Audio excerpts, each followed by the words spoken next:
आज ना मी तुमच्याबरोबर माझे night skin care routine share करणार आहे. चला तर मग बघूयात. फर्स्ट स्टेप ना मी मेकअप रिमूव्ह करून घेते. मेकअप रिमूव्ह झाला की मी आता फेस वॉश यूज करते.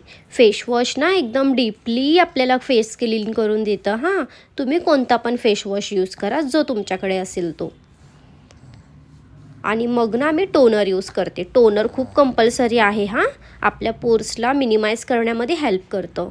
मग मी यूज करणार आहे हा सिरम छोटूसा. हा सिरम ना आपल्या स्किनमध्ये डीपली हायड्रेशन देतो.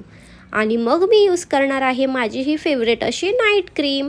नाईट क्रीम आहे ना आपल्या स्किनला रिपेअर करते आणि रिन्यू करण्यामध्ये हेल्प करते. सो कंपल्सरी यूज करा हां. मग मी यूज करणार आहे हा 2 in 1 lip scrub plus lip balm. हा स्क्रब आहे इतका शुगरी आहे ना, खूप गोड लागतं पण तुम्ही खाऊ नका. मग ना मी व्यवस्थित असं स्क्रब केलं आणि त्यानंतर क्लीन करून त्याच्यावर लिप बाम अप्लाय केलं. झालं माझं स्किन